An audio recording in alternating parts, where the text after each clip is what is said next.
It's 6 o'clock, people, and we're live on Texonnect Voices. My name is Papa Arquez, for those of you who may or may not know me. We're currently streaming on YouTube, and we're also streaming live on Zoom. Kwame Oppong will be joining us very shortly, but before he does, this is the 10th episode, and this is live, and let's do a bit of a recap. We all know Texonnect. For those of you who are Texonnect members and for those of you who are not, Texonnect is a community that was set up to put together decision makers in tech and to help collaborate and drive tech in the environment in Africa. And we want to make sure that not only are we exploring the issues that are Africa related, but we make sure that we are actually also creating solutions that are Africa focused. As we had our conference not too long ago, a few issues came up, and we came up with a solution that for us to continue the engagement and the Herculean task in front of us, we need to have a series of forums in which we can have dialogues, have conversations, have engagements that ensure that we're making progress by understanding the ecosystem, by understanding what's in front of us, and by putting our resources together to make progress. We identified 32 areas in the tech ecosystem which we need to fully understand and develop and ensure that these 32 areas span across academia and have discussions for the future of students that are coming on board. We want to ensure that private practice are creating the solutions that are relevant to the community we have, and that we have a good engagement with government, being guided by civil service organizations, civil society organizations as well. And these 32 areas, currently we're looking at the 33rd area, but for now, these 32 areas span a number of sectors. Now, most of us are more familiar with things like cybersecurity, infrastructure, software as a service, and so forth and so on. But there's a lot more to it. And what we identified that we want to expand or explore is artificial intelligence and machine learning, cloud computing and infrastructure, cybersecurity, Internet of Things, blockchain and distributed ledger technology, big data analytics, 5G and next generation connectivity, augmented reality and virtual reality, quantum computing, edge computing, software development and engineering, digital transformation and enterprise solutions, e-commerce and digital payment systems, FinTech, health tech and biotechnology, autonomous vehicles and transportation tech, smart manufacturing and industry 4.0, energy tech and sustainability, human-computer interaction, satellite and space technology, education technology, which is EdTech, agriculture technology, which is agri-tech, legal technology, which is legal tech, fashion technology, food technology, real estate technology, which is prop tech, gaming and esports, reg tech, regulatory technology, environmental technology, advanced materials, advanced wireless technologies, and media and entertainment technology. And recently, somebody's advocated that we look at mining technology as well, as there's been so much work done with it. We started a couple of weeks ago, and so far, we've engaged with people like Sam Adranyi on infrastructure, software as a service, infrastructure as a service, cloud, and a number of other things. Very interesting engagement. Then we moved on to talk to Chude from Nigeria. He's the CEO of Venco on prop tech, and it's amazing the crazy things that have been going on in prop tech. And we did another prop tech engagement with Vicky as well, Vicky Sampa in the US. So it's been quite interesting understanding what type of technology, what type of innovations have been done in the area of real estate. We engaged with Blaze on blockchain technology and ledger, which was quite an interesting engagement as well. And if you subscribe to our Texonnect Voices channel, you should have access to these. If you've not, please Go and find Tech Connect Voices and subscribe. You know, the Tech Connect is TEXONNECT, and subscribe. We've also engaged with Kobe Hansen on big data and analytics and the need for sharing proper data. We have engaged with lawyer Ajua, who basically talked about the legal implications of artificial intelligence. Very interesting dialogue as well, right? And then we engaged with Papa CK on, and this was a live session on cybersecurity. Very interesting one. And we're looking at having a few more cybersecurity engagements as well. So there's been a lot of dialogue that's been going on. There's been a lot of very interesting sharings that have been going on, and it's been amazing. We're looking at engaging some other people on IoT and a number of other areas that I mentioned. Now, beyond all this, today we have 2 more episodes to close off season 1. Season 1 is 10 episodes. And we've already engaged in the area of health tech or med tech, like I like to call it, with Dr. Ahene Asante, who has given us some good insights into the new trends in medical technology, what kind of policies we need to place. Pretty exciting to engage on that. This really went in like geek level, really cool stuff, talking about gaming, transformation from gaming, the games that they've built as Letias as a company, the fun moving through the history of computing and how far it's come. And it's been quite insightful. What makes Tech Connect even more exciting is the questions that come in from you, the viewers, and the follow-ups and the possibilities. Some of you may not be aware, yesterday we had a special Tech Connect night at Movies in the Park, so a collaboration with Paige. We basically wanted to explore the area of AI. So we watched the movie iRobot, and the reality, is it realistic, the things we saw? Is AI dangerous? Is AI safe? What are some of the things that we could do to mitigate risks that come with it? And we have different views that were shared. There are those who believe that AI will never become aware enough to take over. There are those who have concerns. There's those who believe that, hey, you know what, they're excited about artificial intelligence and they don't see a world without it. There are those too who believe that, hey, wait a second, the cat is already out of the bag, but if it wasn't, would have rather AI never came out. We also explored a number of scenarios that have been shared, and a couple of videos from some credible sources around the world, some of our celebrities and what they've done. An example is one video where Elon Musk was saying, you know what, AI is more dangerous than a nuclear weapon, and so there should be a lot more responsibility dealing with it. Somebody else too said, you know what, they wish government would regulate more. Now, in this part of the world, it's up to you to decide if you think our government has the capacity to regulate at the rate at which IT is moving, or do we all have to play our part in supporting government to regulate, being the eyes and ears of them and bringing the technology, the expertise, and the intellect together to make sure that we have the good guys doing well and the bad guys being kept in check?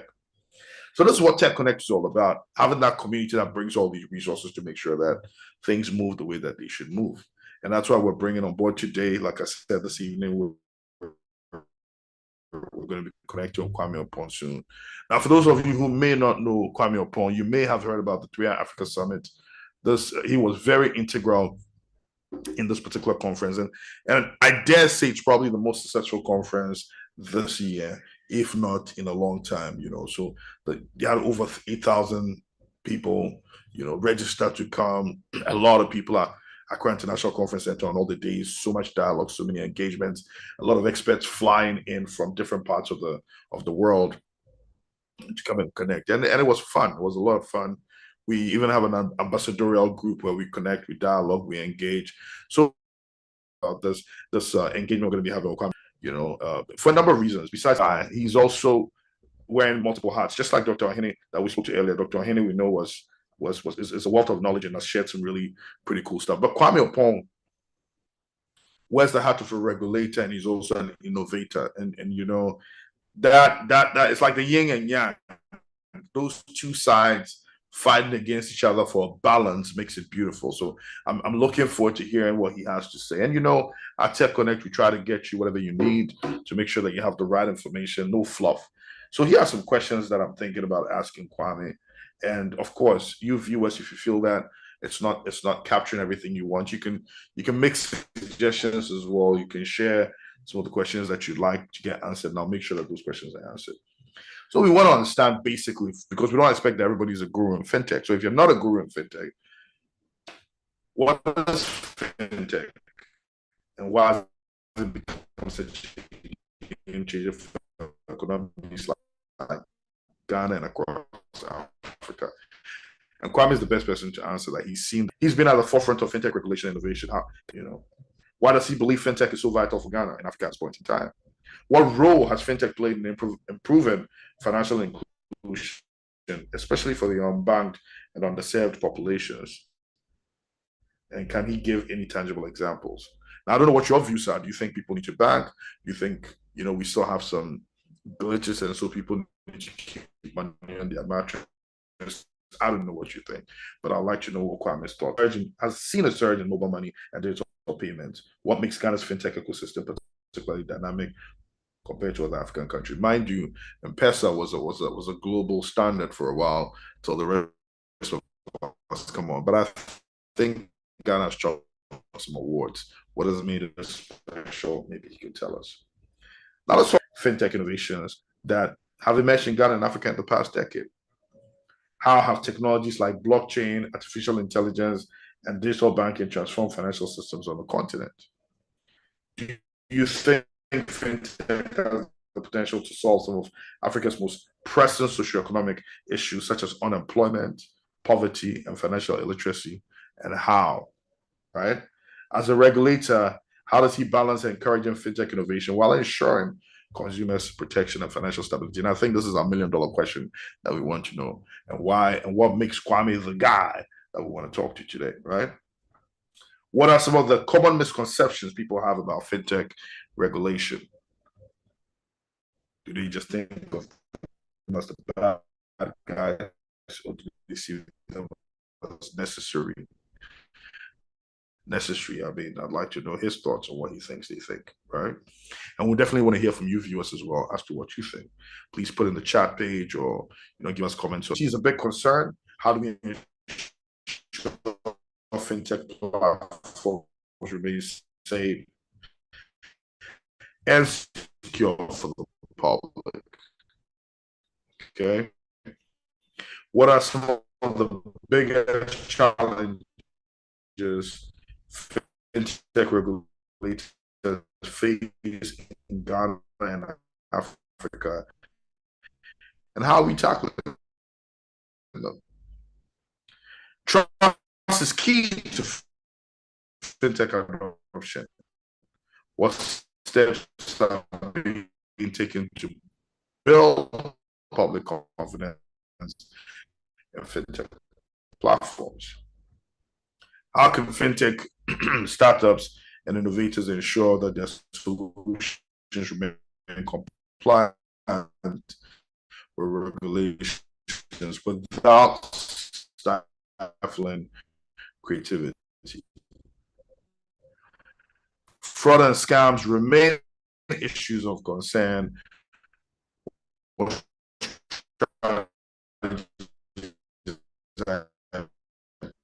To protect consumers and keep FinTech systems secure. What are some emerging trends in FinTech that excite him, Kwame, both locally and globally? We also have some polls that would like you to answer. So if you don't mind, please answer the polls. Would like to hear your thoughts on it.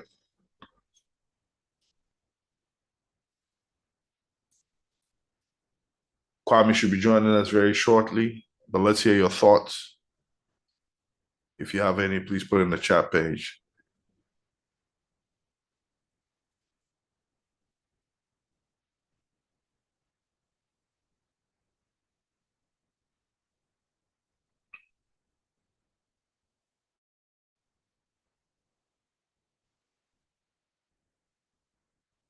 Whoever has joined as iPhone, can you please rename your device so we can address you properly? Ikea just joined. Awesome. Hello, Ikea. Good to see you. Ikea is the CEO of Sambus Geospatial. They're doing some really Amazing things. Ike, do you mind introducing yourself? I don't think a lot of the tech connectors have met you yet. Hi, Papa. Good afternoon Yes. from here. Forgive me, I have a very bad cold. My name is Akria Abua from Good. Damas Geospatial. I can't show my video now because I'm stuck somewhere in the snow, but but it's a pleasure to be here to meet everybody. And thank you, Papa, for the opportunity. Merry Christmas to everyone. No. Oh my goodness. Amazing. Merry Christmas. Ike, very quickly, what is your interest in fintech? Because I know you're more into GIS and geospatial stuff, the kind of things that land economists and people who deal with land and the real estate people are excited about. In fact, everybody's excited about GIS because it's, of course, data analytics. But what is intriguing for me in fintech is to understand where it's going towards and how it would affect us. Because, of course, tech affects one tech area affects one tech area one way or the other. So it's good just to understand what's happening there and how, with AI in the boat, how it's influencing things, shaping things. We all, by the way, use a lot of the fintech apps. So it'd be good to understand and know how they're handling, because I am here sitting here wondering, looking at the impact of AI on my business. So definitely I want to understand how it works with fintech and how we can position ourselves as in, if anything, as customers, Mm. as fellow tech people, however you position us. Thanks, Papa. It's too bad you were not at the movie engagement yesterday because it was interesting talking about AI and how it affects different people and would have liked to hear your thoughts on it. It would also be very interesting to find out what fintech tools that you're using and whether you're happy with them or not. Kwame is supposed to be joining now. I'm not sure if he's having any technical challenges.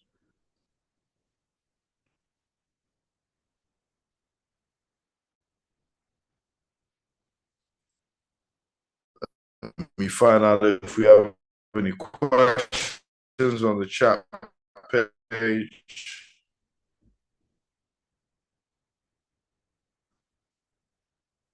or our YouTube where we're streaming. For the tech connectors too, if you're not able to put your questions, also put your questions on the Tech Connect WhatsApp group, and I'll be sure to check that as well and make sure that your questions are answered. All right, I believe we have Kwame here. So let's get right to business. Kwame, how are you doing? I'm very well, thank you. Hello, everyone, and good evening, and happy Your holidays. audience have been patiently waiting. Oh, thank you very much. I appreciate it, everyone. Good evening and happy holidays. So we have some people following on YouTube, and we have very few people here. And Kwame, a question that has come up, or should I say, one of the curious areas is somebody says she wants to understand clearly how fintech affects her business. Wherever we go, we probably want to do that. So let's start from the basics, Kwame. Become a game changer for economies. Pen you, Kwame, so that everybody can see you clearly. Sorry, can you repeat that again? Let's just replace pen. Replace pen. Okay, so let's start with the basics. What is fintech like Ghana and across Africa? Great. So let me first of all say, great conversation. But fintech is basically a broad terminology. And if you would consider, for instance, what we do at Bank of Ghana, we only touch a subset of fintech, if I should say. The reason being, fintech itself is the broad terminology used to describe that intersection of financial service and technology. Effectively, whether it's insurance, pensions, savings, investments, anything in the financial sector that is today provided as a financial service, when you add technology to it, that is what fintech is. So, from a Bank of Ghana perspective, where I work, and of course, I'm doing this as a Texonnect member, which I'm a proud member of. Fintech, really, from our perspective, is that broad ecosystem.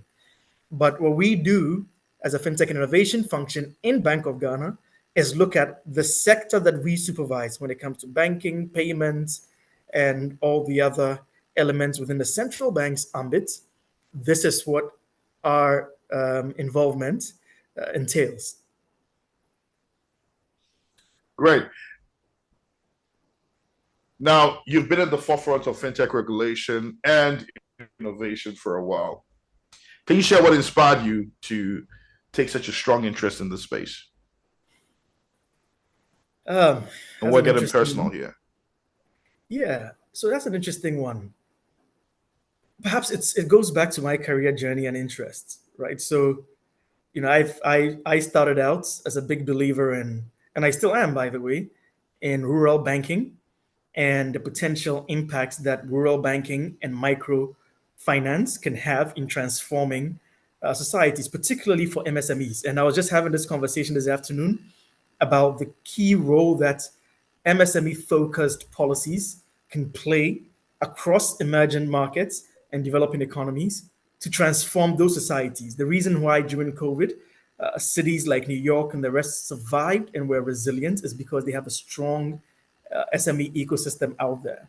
And even if you look at many large economies, in spite of the large institutions they have, MSMEs play a big role there. So my interest came from the role that finance plays in there. And increasingly, I realized that whether it was the financial service element or whether it was the industry that it looked to impact, technology was a key ingredient in bringing a certain impact, right? Enabling it in a way that it couldn't ordinarily. And so this is where the journey begins. And eventually, I went through a journey of going into, insurance and house and finance at the more industrial level and at a state government level, but also from there moved into technology a bit more mainstream. So I'm not sure many people realize, but I actually spent the bulk of my early career building solutions for many of the global 1,000 and Fortune 100 companies. So in fact, I touched a lot of the Fortune 500 companies in that span of my career, from communication, media, and entertainment, financial services, state, local government, education, but a wide variation of institutions, including even defense contractors and some interesting projects there. But for me, the one big thing was we were always, let's say, advocating technology in an environment where it was not yet understood. And so I remember today, and I'm on LinkedIn and following people, and I'm seeing some folks who perhaps 15 years ago, I would say, would look at me odd when I said, you could virtualize your database, for instance. These were the early days of the VMware virtualization, the Hyper-Vs from Microsoft, and all the other alternatives, which eventually went from automation, virtualization, into the cloud. So wound up becoming a cloud expert, but focusing more on data centers.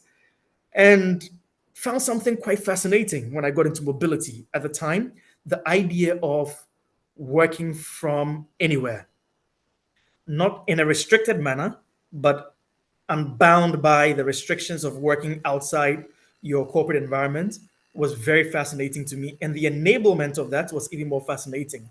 But around the same time, mobile money was also, had taken off in Kenya, and Ghana had begun experimenting with it. Mobile money's journey in Ghana is a fascinating story. I encourage many people, who haven't really read about it or heard about it, to go and look into it. But effectively, that's one of the interesting things that piqued my interest, and I decided to explore the idea of mobile money. Now, that journey itself was loaded with experiences. because many Ghanaians may recall that, and unless you're Gen Z or a bit younger, but Ghanaians didn't want to touch mobile money. And at the time, I remember being a general manager of one of the companies, and it felt even like we didn't have competition. It was a solidarity cause among service providers trying to make this work. We strongly believed in it, but I think that belief was not clear to the majority of Ghanaians at the time. And there was legitimately a product user fit problem that we're dealing with. But through that journey, harkening back to my experience in the housing inclusion and financial service as a leverage or a tool to create access to housing, that background of policy and impact, I had taken a keen interest in the policies around digital financial services. And so subsequent to the market turning a corner in Ghana and working with the central bank in Ghana to what we call what was published as the electronic money issuer guidelines and the agent guidelines, being strong advocates for things like interest payments, which people receive today, probably more than I do, advocating for things like tiered KYC, which did not exist, advocating for things like even direct engagement with the central banks. And I think folks like Elihene, Edmond Bewa, Kalashi, and co., and the names can go on, Solomon Adivor, all of them can actually attest to these very difficult days. But one thing I could say is there was an admirable leadership from the central bank's perspective, taking that very uncomfortable step to say, let's look at this again and see if we can make it work.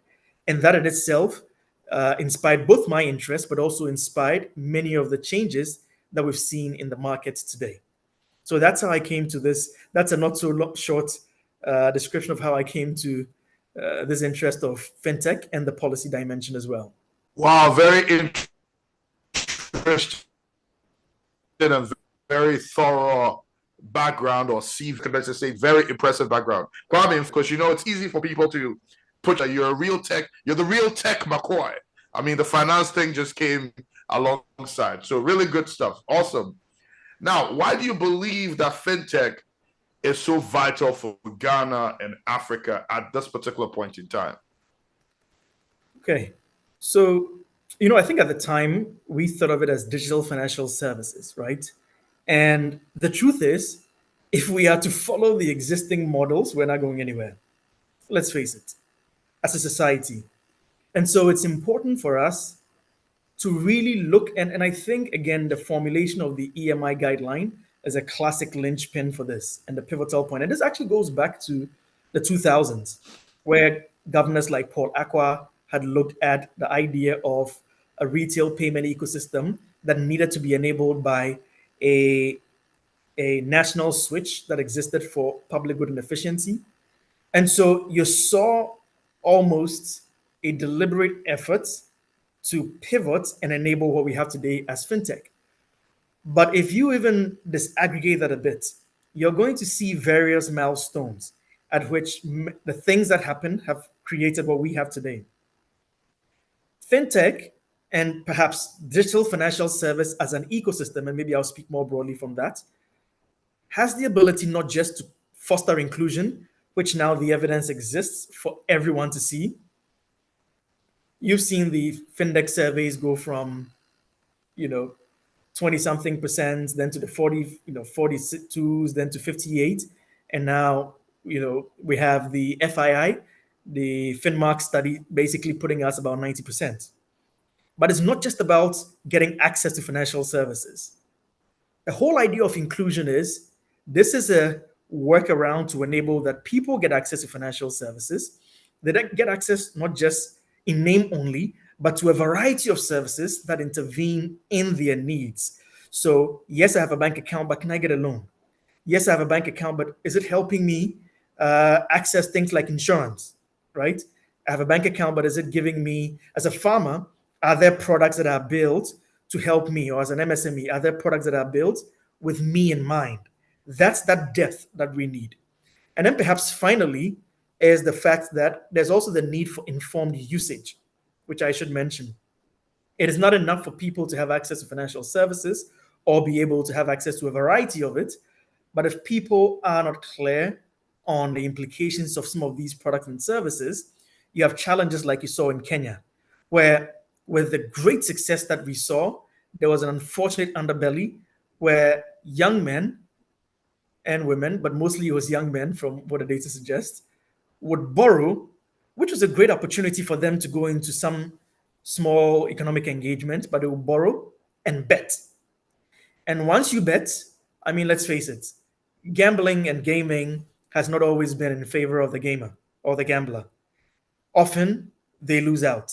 And when they lose out, what happens? Their names are recorded on the registry, right? So the credit reference bureaus register their name, and now they don't get access to credit again. So that the financial service itself does not wind up creating a burden was a very important thing. But from a healthy and a financial health perspective, this is one of the things fintechs can do: give people access, give them deeper access, and also help with informed usage. In addition to that is the issue of employment. It's amazing. Besides, I used to think in my early days in mobile money, some of the guys who started out have done such a great job. Now they are big companies hiring hundreds of, over 100 people, engineers from all walks of life, and actually starting to recruit engineers who are coming back home after working abroad. They are hiring accountants, lawyers, human resource specialists, all kinds of people. This is an employment opportunity. Then the issue of investment as well. One of the things that we're trying to do, and you saw this with 3i Summit, was to find a way of showcasing Ghana in a way that the investment community out there saw it as a legitimate destination for investment. At the same time, there's also the convenience that fintech is giving us. Now, how many of us actually buy scratch cards? Even the telcos have stopped providing scratch cards. How many of us walk out to go and pay for certain utilities? Now you can pay for DSTV, water, even like ECG, you can pay for that remotely. So those are the kind of conveniences as well. But for us as a central bank, the improvement in the monetary policy transmission is a very important aspect as well. Look at all that cash that had existed outside of the banking system. And now, with all the emerging payment services that are, operating in the market, you have options as a consumer. And those options are making sure that people have no reason to keep money in cash. That's the idea. And we can scale that even more. So employment, investment, income, the fintechs pay great income, and their policy transmission aspect as well, which is good from our central banking perspective, are all things in addition to financial inclusion that motivate us for what we've been trying to do. Thank you, Kwame. Cash does feel good at the handle, but we'll see about how soon we will totally get a move to digital when it comes to cash. But Kwame, quick one. Ghana has done, obviously, and from what you're saying as well, encouraging that we read the history, chalked a lot of success in mobile money and digital payments and seen a lot of surge. What makes Ghana's fintech ecosystem particularly dynamic compared to other African countries? So this is one of the key things we focus on as a central bank. And I think from a broader national policy perspective, it's something we have to pay attention to. Because the central bank will do its part, so will the other regulators who now have encouragingly shown an interest in leaning in when it comes to the issue of fintech. But as we continue to evolve the sector, whereas we have made some progress, it is important that we make even more progress because there's a lot more opportunity. We haven't even scratched the surface when it comes to the opportunity that fintech provides. And that's very important. Nonetheless, there are things we have to look at. So there are many countries that are benchmarking Ghana today. And for that reason, as peer central banks, for instance, we provide the support that we can to make sure that they're also coming along. Because there's something that we have to be clear about. We are only 30 million people, about 33 million. We need a broader African market for our fintechs to grow and scale in. While we continue and our fintechs work incredibly hard and creatively, and government has to continue to find ways of leveraging and using and putting our local fintechs to work in every aspect of our social and economic lives, and that goes to the broader tech community, not just fintechs, it is important that we also recognize that there are other markets that are doing even better, and we should be able to benchmark them. When you look at a market like South Africa, it's not a market that, for instance, has been successful with mobile money, even though an MTN comes from there. It has not been successful with mobile money, but they've been successful with the banking side and a couple of things, right? Then you look at markets like Mauritius. They have been great with positioning themselves as that hub where people go to register companies. It's an offshore haven to a large extent. It has its own implications, but at least they are driving and playing to that strength. Then you also have markets like Nigeria and Egypt, which have very large populations, particularly Nigeria, very large populations, and they also have a strong ecosystem of local investors who invest in these businesses. And that's very important. Those are things that we have to look at and understand the dynamics. And those are things we benchmark. Of course, I should also be clear. It's not everything you want to copy, because there are things that perhaps if you look at your context, you have to be careful about. But one of the key markets that we've benchmarked very clearly is Singapore. Their population is not very large, but they decided to call themselves a fintech nation. There's a book from 2016 somewhere that they published and called themselves a fintech nation. It is not a joke. They are very serious about this. There's a reason why Bank of Ghana went into an MOU with the Monetary Authority of Singapore, and we've gone ahead to do so many interesting developments within the space, which for us as central banks would not have been very ordinary, right? Things like tokenizing cross-border payments using our central bank digital currency and using a stable coin from Singapore.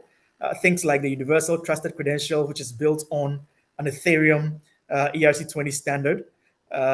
That is something we did a while ago. It's now been adopted by the UNDP and is going to go into other markets, I hear Cambodia and a few other places. We built a financial trust corridor to test borderless trade and financing support for MSMEs. And that financial trust corridor was a standardization of the compliance requirements across both countries. Those are all things we do with them. And we learn from them, even in things like blockchain and digital assets. We learn from them in the possibility that you can still be a relatively smaller market, but be able to command a lot. Because if you look at many of the biggest fintechs in the world, they all come to Singapore. At least the one conference they have, the Singapore FinTech Festival, is now the biggest financial sector gathering in the world. 63,000 people showing up in that small city. That's quite impressive. And so that for me is one of our benchmark countries. And I think we should continue to explore and exploit that relationship because it's mutually beneficial. And so that's really how I see the whole ecosystem and how we are trying to pick and choose what may work for Ghana within the African context, but also learn internationally as well. And of course, you have the usual UK, the EU zones, the US, all being markets that we keep a close eye on and we try to learn from. So talking about mutually beneficial relationships, there's a question I have here from Vicky Sampa, who's a prop tech expert. And she was asking what collaborative efforts FinTech is making with other tech ecosystems, specifically prop tech. So let me say, since this is Texonnect, I can speak openly as a person. So I follow Vicky's work on prop tech. Unfortunately, the rest of my family ecosystem is not in this sector. It's just my brother and everybody else is more on the real estate side. But it's so interesting. I've always been wondering, is anybody going to do anything over there? Because there's so much opportunity. There's so much opportunity to structure things. Blockchain can have an impressive impact over there. But, my mandate is somewhat restricted. And so if you don't bring something to us, it's a bit tricky. So I'll put it this way. If a prop tech solution says we want to leverage FinTech to address the payment aspect of what we do, absolutely, we're happy to support. And there are some very interesting things that we have learned recently, especially even in the creative arts industry. So it's about, for us, because we regulate only the payment aspect and perhaps the credits aspect as well when it comes to other sides, not a FinTech office per se, but a central bank itself. There are other areas that perhaps there's room for that collaboration. Under that kind of ambit and umbrella, we can support and see what's happening and how we can add value. But often, because we're regulators as well, we have to wait sometimes for things to come to us. Because prop tech is one of those areas that is it's quite fascinating. And I hope we see something from Vicky soon. And frankly, on the innovation side, if anything came that required our support, would love to have it in the sandbox and see how it works. That's the whole idea of having a sandbox. And by the way, I should mention that the current UK government, as part of their manifesto, mentioned that they wanted to have a sandbox like Ghana's in their manifesto before coming into office, which we found quite encouraging. They mentioned Ghana, India, and the UAE. So would love to see it if there's a link there for Currently, there are a couple of people, a couple of entities in the sandbox. Some in agriculture.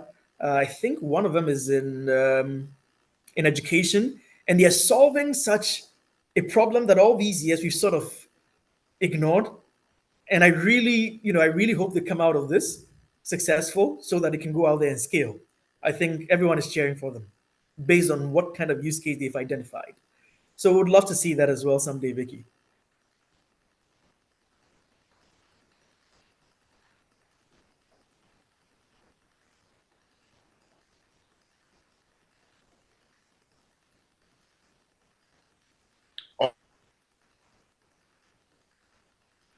Awesome, great. So, Kwame, give me two of the most impressive or significant FinTech innovations you've seen this year in Ghana and Africa. Wow. Okay. That is a very difficult Did you get choice. that? Yes. So two of the most impressive Hello? FinTech innovations in Ghana and in Africa more broadly. Absolutely. Okay. Now this would be a difficult one to choose because I've seen quite a lot of innovations. I would say in Ghana, and probably I can't even openly acknowledge it because of my other hats that I wear, but I'm sure they know themselves. One young guy showed up in my office.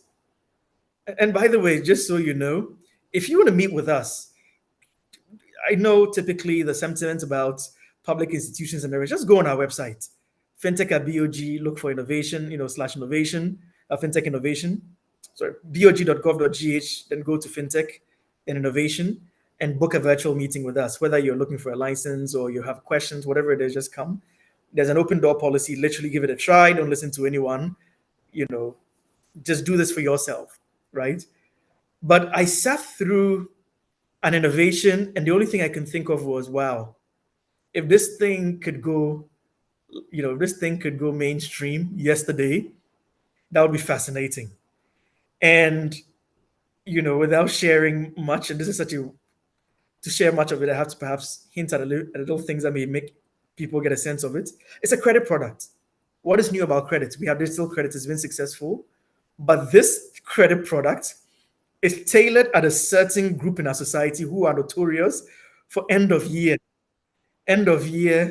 reliability issues, right?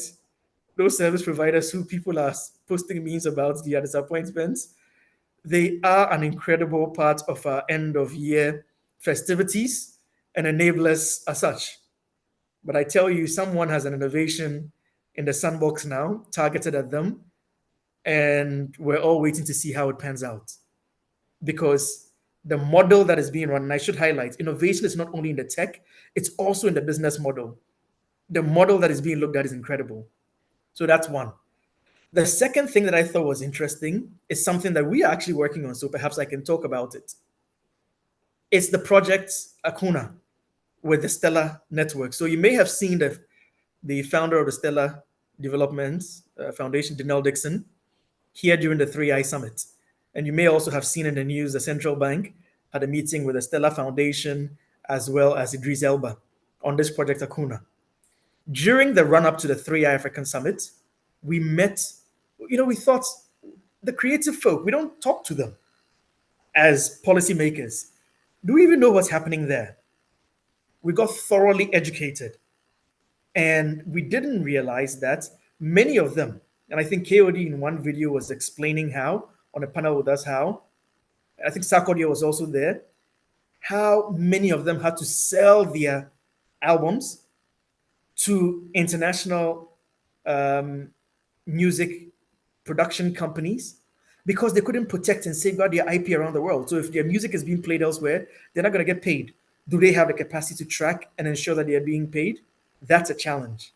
And for your catalog to be given away for cents on the dollar in a country like Ghana in Africa, where at least when it comes to the creative industry, there are no regulatory constraints or anything. People can express themselves and they can blow up on the international stage. That deserves some attention. So that's just for music. Then the second part is if you look at something like the lady, the Akwaba picture. Look at that lady. Her picture has been used and replicated so many times. If she was an NFC or an NFC was created with her image, can you imagine how wealthy she would be? That tells you something. And so we realized we could play a role in this. So we're actually about to go live in a project in the sandbox again with the Stellar Foundation and a couple of local PSPs to test the idea of using blockchain to protect IP of some of these creative folks, so whether it's artists and musicians and anyone in that industry. So I think you saw on the stage Mr. Easy, Christy Brown, all of them. If we can really help them with protecting their IP and collecting their payment, that's good for us as a country. But the innovation behind it and the apparent readiness of they themselves as an industry. And there was another lady called Juliet, and forgive me, I had no credibility when it comes to the creative arts industry. This was my first time learning about it. We learned a lot from them, and that is what is informing what we're doing, by the way. She broke down the numbers for us on stage, and this is on YouTube as well, so you can actually see it. This was the 3i Road Show at the Bankers Association of Banks head office, their office building, their premises. And she broke it down for us. And by the time we're done with this whole road shows and going through 3i, we had made good on our commitment to see how we can support it. And that project we've been working closely with them, and we're making significant progress. I'm sure we're going to talk about it sometime soon. These were the two things that really piqued my interest. The last one, perhaps on the African continent, is when I saw, I think it was a Nigerian fintech firm providing a certain service to, I believe it's either Fannie Mae or Freddie Mac. I can't remember which one of the US mortgage entity. And for me, that said a lot. We understand the issue of the informal sector and exclusion more than anyone. And so here's a Nigerian fintech managed to, or at least Nigerian owned fintech or owned by Nigerians that is now set up in the US or has an operation in the US, enabling the ability for financial services in the mortgage area to be extended beyond what it can today. That's the kind of thing that I love to see. So those would be the innovations that I've seen that I'm quite impressed with this year. Okay. So I was talking about your passion around innovation and some of the exciting things you've talked about, and the fact that it almost makes me forget that you're a regulator. And so I was asking that as a regulator, how do you balance encouraging fintech innovation while ensuring consumer protection and financial stability? And especially because I know you have to cut through a lot of red tape, and I know your environment. I mean, what a lot of people don't know is that in the background, there's a lot of stops and hurdles that you have to jump through to even push some of the innovation you've pushed so far. So how do you balance it? Well, first of all, it feels like split personality sometimes. Look, when it comes to the innovation side, whether you're putting out a sandbox, doing 3i and giving people the opportunity to get partnerships, investments. People meet me at church and they say, I was at a 3i, I found some partnerships in the in the hallway, just networking. They love that. But I'm also a regulator, and I can't shirk that responsibility. And it's very important because people do not realize innovation will happen regardless, but it's important that we make sure it is safe. You don't want innovation that goes to cripple the vulnerable in society, innovation that destroys the livelihoods of people. So you saw us come out very aggressively in the instance like the illegal lenders, right? Those illegal loan apps, just abusing people, causing depression, suicidal tendencies, destroying marriages, the stories were horrid. And as a regulator, you cannot sit and hear that. In fact, not even as a regulator, as an adult and a responsible adult, you cannot hear that and decide to ignore it. And so I keep telling people those two roles are equally important for me. But for all of us as a society, it is important that we ensure both. What we did in the mobile money case, for instance, is not to say don't let people sign up for mobile money because they don't have, the kind of they don't have bank grade KYC. On the other hand, you didn't say leave people to just sign up a mobile money wallet, even if they don't have any KYC. What we did was come up with a tiered KYC system, saying if you have this much or this level of KYC, you can do transactions to this level. If you have that level of KYC, you can do transactions to that level. That is a classic case of balancing the risk and the opportunities. Often, if you have an innovator, and I've been a product manager before, my concern would not immediately be the financial stability implications and the consumer protection, etc., even though it should be, because customer lifetime value is very dependent on user retention, and user retention is directly correlated to the safe usage of the product. But mostly product managers and the commercial guys are looking at how do I get this product out there? How do I sell? That's the charter, and that's understandable.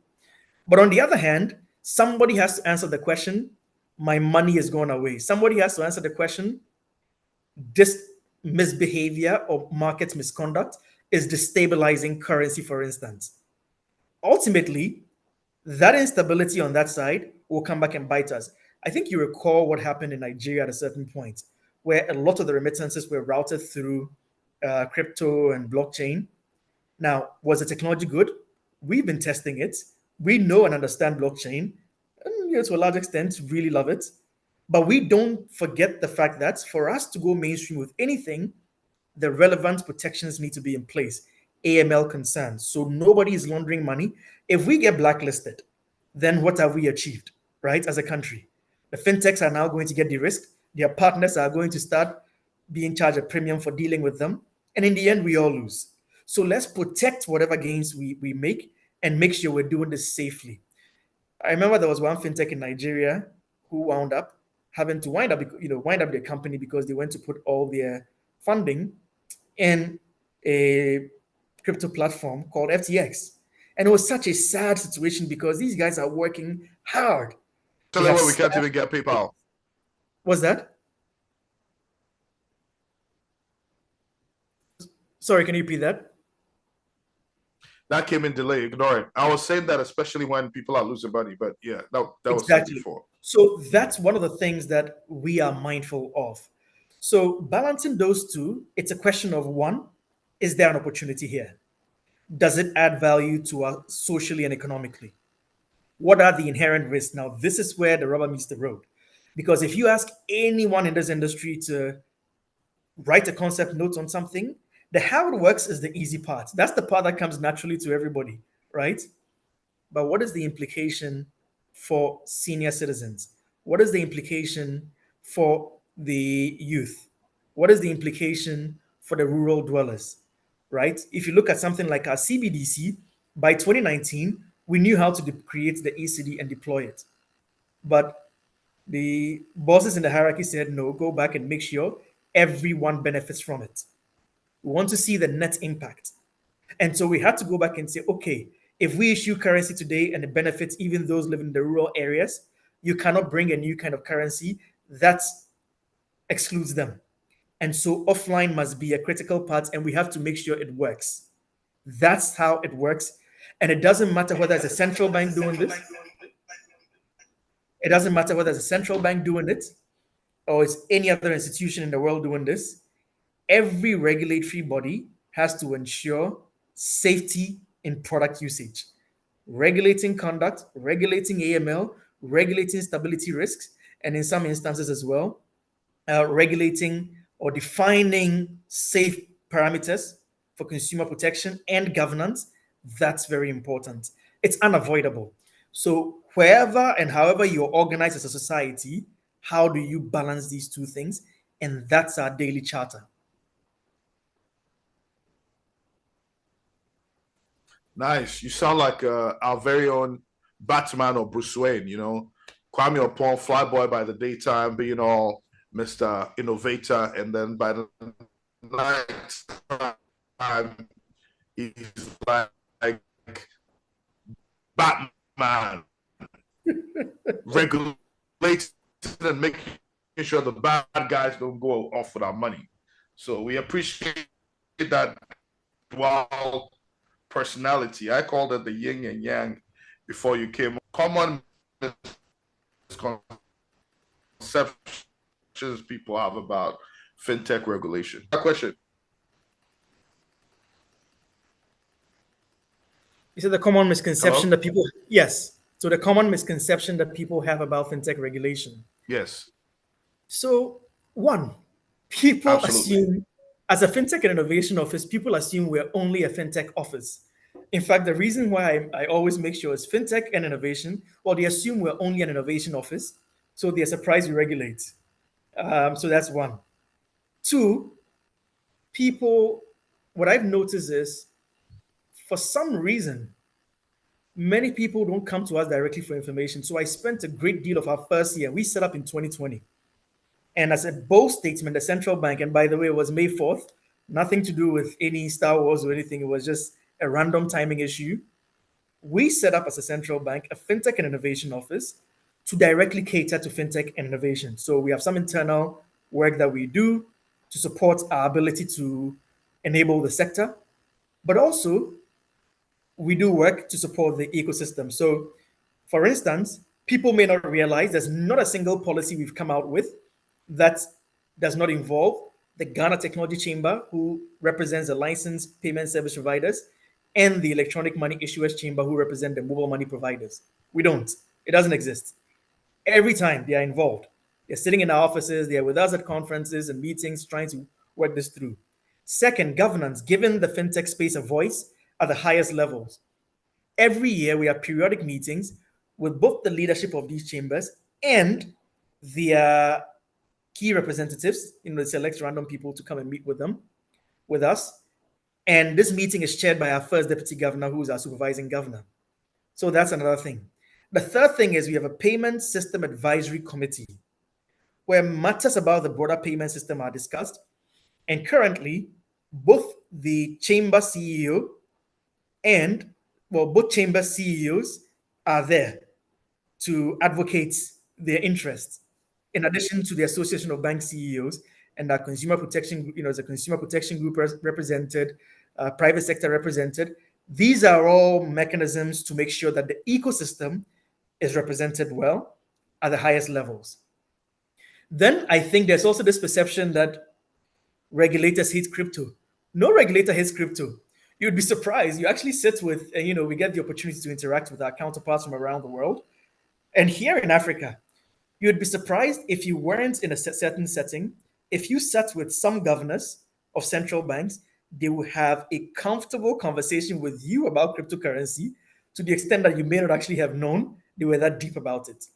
The real question is, how do you bring this solution, which people forget was created to circumvent central banks? That's where the problem starts, right?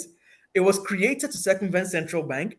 So figuring how to accommodate it is not straightforward. It's like kids or, drug dealers building tunnels underneath the earth to circumvent border patrol and law enforcement agencies. It's inherently intended to avoid you. And so when you want to, let's say, use it as a mechanism for transportation, now here you are realizing, oh, perhaps the vehicles we have can't travel down there. Perhaps, you will encounter those things. So given that central banks and regulators have a responsibility before they go out to the public and say, this is safe, use it, they have to be able to assure the public it is indeed safe. And that's why you saw MICA in Europe being a long, hard-fought battle to put together. That's why you saw the US, I think the Biden administration at the time, put out a directive that says they need an all-of-government approach to regulating cryptocurrency. It's not enough for financial sector regulators alone. Now, you take a crypto problem. If you and I have a dispute over crypto and we take it to the court, what kind of burden is it you're giving the judge? I mean, you can roll it into society and suddenly realize the implications there. So we have to be able to make sure not only do we have clarity about how it fits into the broader framework, but how others plug into it, law enforcement, the court system, and everyone else. And that is the burden of regulation. And subsequently, when there's implementation, regulating conduct so that, you know, bad characters don't carry such a great innovation, use it as a conduit for funneling money out of your country, and then you wind up being a harbinger for criminals and the rest. You don't want that and get blacklisted. For me, that's the one thing I don't want to see. For us to get blacklisted, because even grey listing is not a joke to come out of. So this is the reason why perhaps people may not realize. And I should mention to the perception of crypto, we actually have put out a draft regulatory framework for cryptocurrency, and there will be some announcements in the coming weeks and months around how we think we want to test some of these on the markets within the sandbox. And we're going to do this very closely with our counterparts at the SEC, because you know the way digital assets are, right? It can be either it can be used for payments, Yes. but it could also be sometimes not an asset alone. It's a security. So we just want to make sure we have that coordination at our level, and we can do something where we all see in our collaborative sandbox, and we have a multi-tenant sandbox, so it allows multiple regulators to actually review products in the course of a testing. So those are some of the misconceptions.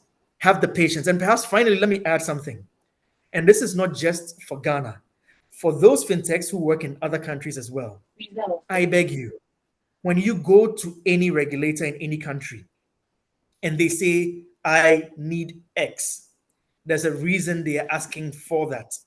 Please invest the effort to sit with them.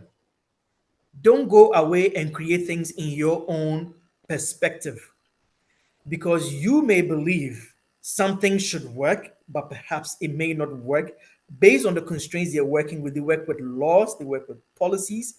They don't have, to a large extent, the ability to vary it. That in itself has its own risks, where you can vary things on the fly. It should not be. The rules should be clear, the rules should be followed, and to that end, invest the efforts to sit with regulators and understand not what just is written, but what they mean by what is written. It is very important. It's the reason why our license application pack has a glossary of terms. And now there's a concept of data utility. So people can even validate when we say who's an active customer, this is who we mean. Things like that. So those would be some of the misconceptions that I would share with you.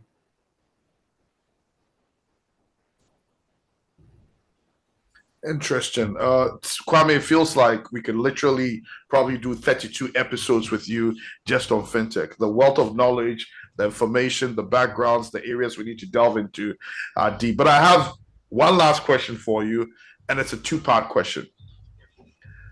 The first part of the question is, how do you envision the future of fintech in Ghana and across Africa in the next 5 to 10 years? What milestones do you hope to see? And the second question is, what message would you like to leave with policymakers, fintech innovators, and the general public about the role of fintech in shaping our future? So, no, thank you for this question. It's something that I ponder on a lot. And first of all, some of the key milestones I want to see. I think in Ghana, at this point, we need some official declaration of some unicorns. That would be interesting. That's an important milestone for me.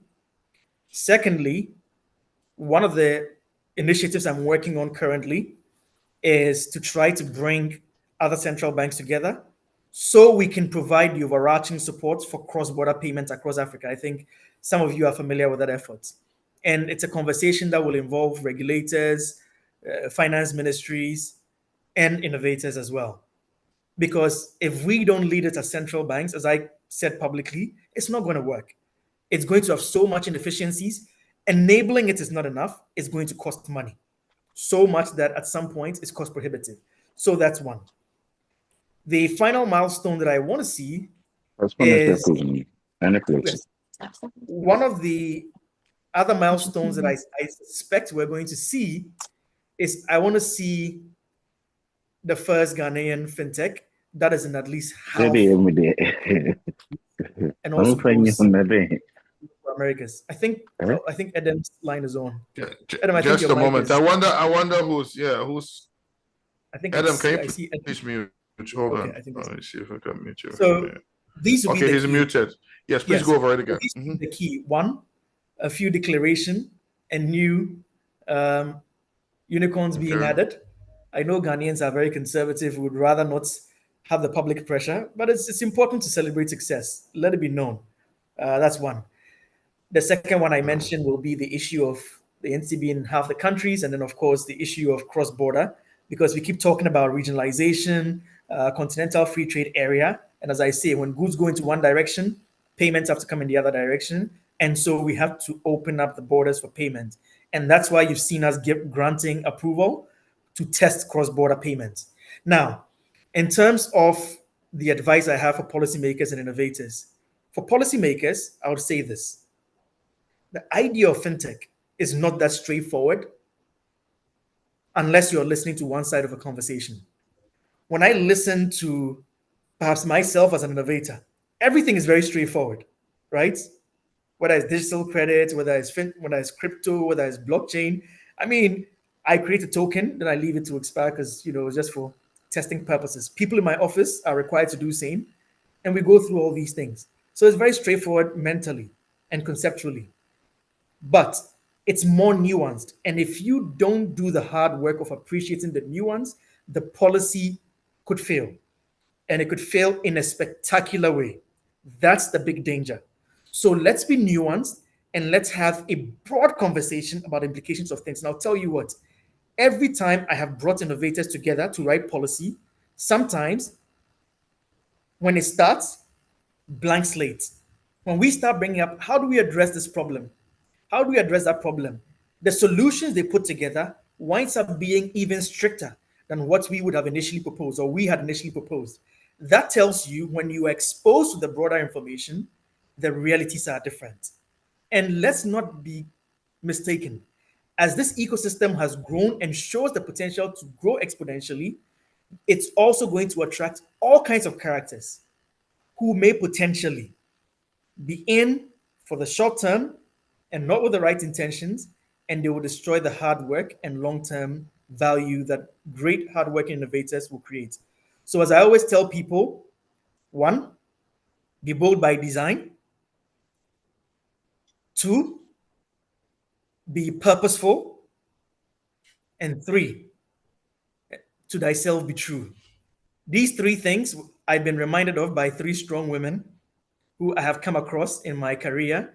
They had used it for their status for a very long time, and I can never forget them. It speaks a lot to us at a personal level, but it's also important that we use that to be our North Star in trying to navigate the Ghanaian fintech ecosystem and into the future as we all hope for. Thank you.